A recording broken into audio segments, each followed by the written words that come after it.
तो एक शुद्धि की बात होती है कि जब महामंत्र कर रहे होते हैं और संस्कृत में आप कोई मंत्र मतलब संस्कृत में जो मंत्र है तो उसमें शुद्धि का बहुत ध्यान रखना चाहिए। ये जो हरे कृष्ण जो है ये मंत्र नहीं है, ये महामंत्र है। ये सब मंत्रों का राजा है, चाहे मलेच्छ हो, तमोगुणी हो, कोई भी स्थिति में। तो 70 वर्ष की आयु में एक बूढ़ा व्यक्ति यहाँ से विदेश जाता है और उसके पास उस वक्त धन, संसारिक जो भौतिक धन है उसका काफ़ी अभाव था और केवल उनके पास 40 रुपया था। और जो अमेरिका की सरकार लोगों का नशा नहीं छोड़ा पा रही थी, प्रभुपाद ने केवल हरिनाम को के साथ उनको जोड़ करके वो कार्य बड़ी सरलता से करके पूरे विश्व को दिखा दिया। हरे कृष्णा। प्रभुपाद के बारे में थोड़ा सा जानना चाहते हैं। प्रभुपाद जो है वो हमारे संस्था जो है international society for Krishna consciousness, ISKCON जिसको हम शॉर्ट में कहते हैं, उसके फाउंडर है, फाउंडर आचार्य कहते हैं। उनका पूरा नाम है अभय चरणारविंद भक्ति वेदांत स्वामी श्रील प्रभुपाद। तो प्रभुपाद एक ऐसे व्यक्तित्व हैं जिन्होंने पूरे संसार में लोगों का जीवन बदल दिया और उन्होंने भगवान की वाणी का प्रचार किया। गौर वाणी प्रचारिणे है ना, जब उनका मंत्र बोलते हैं नमाओम विष्णु पादाय कृष्णा पृष्ठाय भूतले श्रीमते भक्ति वेदांत स्वामी इति नामिने नमस्ते सरस्वती देवे। उनके जो गुरु थे वो कौन थे? सरस्वती देव, सरस्वती महाराज जो हैं। अच्छा, उनके डिसाइपल थे, उनके जो है डिसाइपल थे। तो गौर वाणी प्रचारिणे, भगवान श्री कृष्ण जो स्वयं आए महाप्रभु के रूप में, उनकी वाणी का प्रचार करने के लिए पहली बार वो यहाँ से सन 1965 में कार्गो शिप मालवाहक जहाज में बैठ करके अमेरिका गए 1965 में। इसीलिए कि उनके जो गुरु थे श्रील भक्ति सिद्धांत सरस्वती स्वामी महाराज, उनका पूरा नाम श्रील भक्ति सिद्धांत, तो उन्होंने उनको आज्ञा दी थी। जब वो युवक थे, 22 वर्ष के थे, कलकत्ता में रहते थे, तो जब वो प्रथम बार अपने गुरु से मिले तो उन्होंने कहा कि आपका अंग्रेजी बहुत अच्छा है,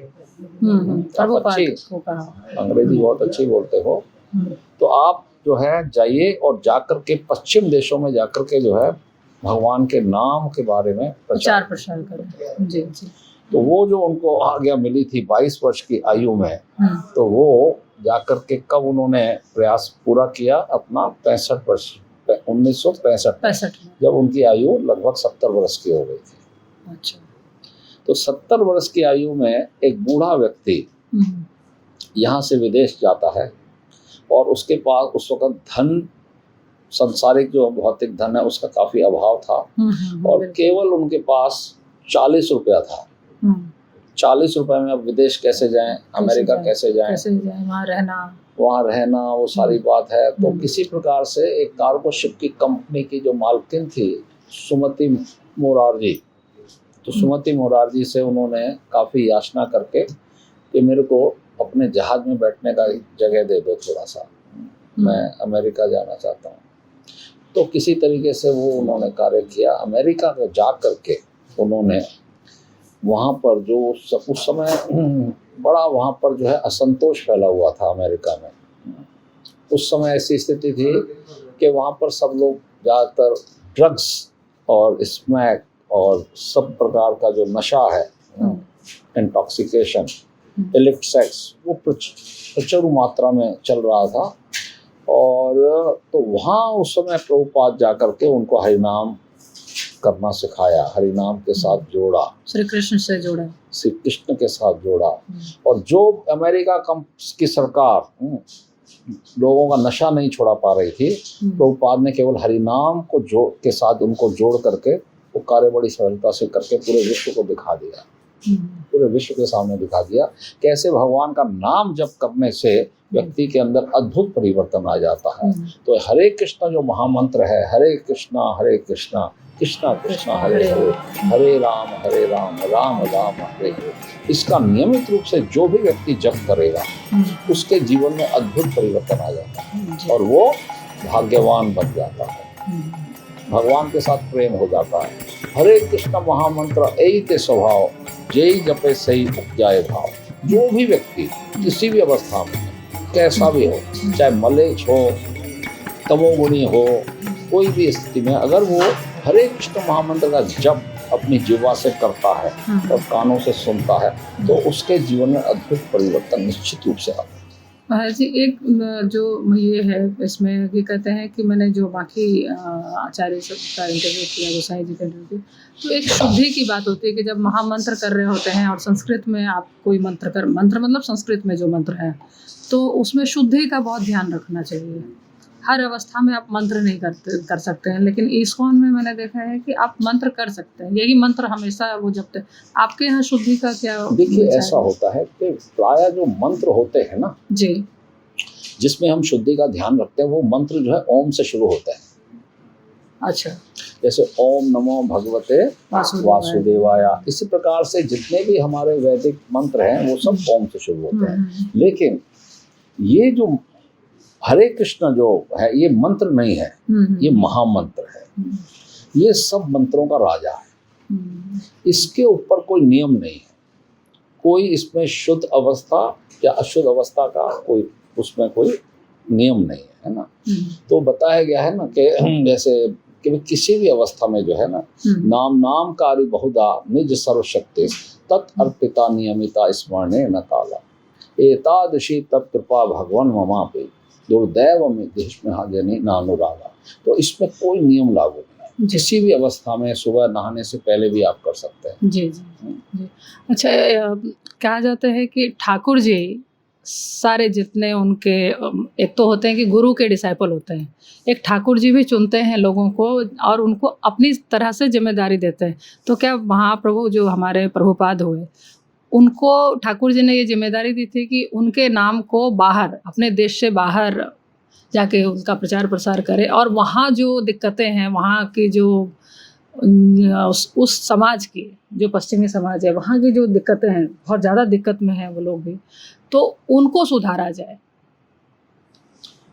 ये तो कोई भी कार्य जो है वो भगवान की इच्छा से ही होता है। भगवान कई दफ़ा अपने परिकरों को, अपने जो भी उनके नित्य परिकर होते हैं उनको विशेष रूप से इस धरा पर भेजते हैं उनके किसी विशेष कार्य को संपन्न करने। कभी भगवान स्वयं आते हैं, कभी अपने जो परिकर होते हैं जो उनको भेजते हैं। तो हमारे श्रील प्रभुपाद भी भगवान के परिकर हैं जिनके भगवान ने विशेष कार्य करने और बहुत बड़ा काम किया उन्होंने। सबसे बड़ी बात है कि पश्चिमी देशों में जो श्री कृष्ण को लेकर के प्रचार प्रसार किया है कि उनके समाज में जो बदलाव हुआ, जो सुधार हुआ वो आज देखिए, आज हमारे देश में जो अमेरिकन्स हैं, जो यूरोपियंस हैं, वो हमको सिखाते हैं भगवत गीता के श्लोक, वो हमसे बहुत अच्छे से समझते हैं, रिसाइट करते हैं, हमको समझाते हैं और हम अपने देश में रहते हुए भी हम पीछे हैं, वो हमसे आगे हैं। तो ये चीज़ हमको सीखनी चाहिए कि किस प्रकार से, क्योंकि जो भी बाहर के लोग हैं, अमेरिकन्स हैं, यूरोपियंस हैं, वो किसी भी चीज़ को ब्लाइंडली फेथ नहीं करते, है ना। अगर वो किसी चीज को एक्सेप्ट कर और रहे जब हैं, वो कर लेते हैं तो फिर सब बहुत अच्छे से करते हैं। किसी को किसी भी चीज को करते हैं। ये स्वामी विवेकानंद ने भी बोला था, उनसे जब सवाल पूछा गया था कि आप तो बाहर जाके करते, तो उन्होंने ये बात कही थी कि ऐसा नहीं समझो कि वो बहुत बुरे हैं, दे आर इंटेलिजेंट क्लास, है ना, इस बात में कोई दो राय नहीं है। और किसी चीज को जल्दी से पकड़ेंगे नहीं, और पकड़ लेंगे तो समझ के पकड़ेंगे और फिर छोड़ेंगे नहीं। तो वो अपने कल्चर को छोड़ रहे हैं, वो अपने सारा जो अभी उनका है उस धर्म को, रिलीजन को छोड़ करके जब वो हरे कृष्ण मंत्र के साथ, महामंत्र के साथ जोड़ रहे हैं, इस्कॉन के साथ जोड़ रहे हैं, तो समझ लीजिए उन्होंने सब कुछ देख लिया पूरा। सब कुछ देखने के बाद ही हो रहा है। एक जो ये तिलक रचना होती है इस्कॉन की, तो दो तरह से होती है, एक तुलसी नीचे लगी होती है, एक ही है वो, और ये किस संप्रदाय का वो होता है ये हमारा जो संप्रदाय है ब्रह्म मध्व गौड़ीय संप्रदाय, गौड़िया संप्रदाय है।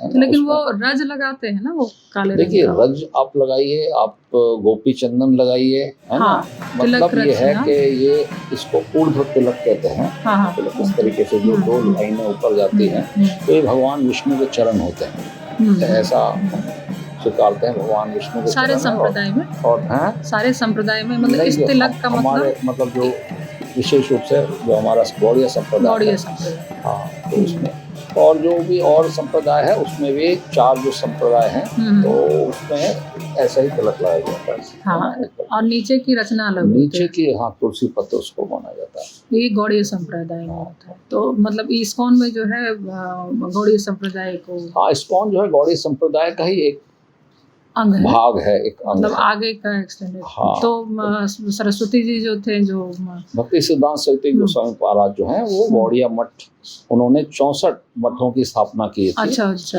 तो प्रभुपाद गौड़िया मठ से थे, लेकिन उन्होंने विदेश में जाकर के ये संस्था की जो है स्थापना करके तो उसको एक नया रूप दिया। पश्चिमी देशों से ज़्यादा जो डिसाइपल हैं इस्कॉन में, वो किस देश से ज़्यादा हैं, ज़्यादा भक्त हैं वहाँ से?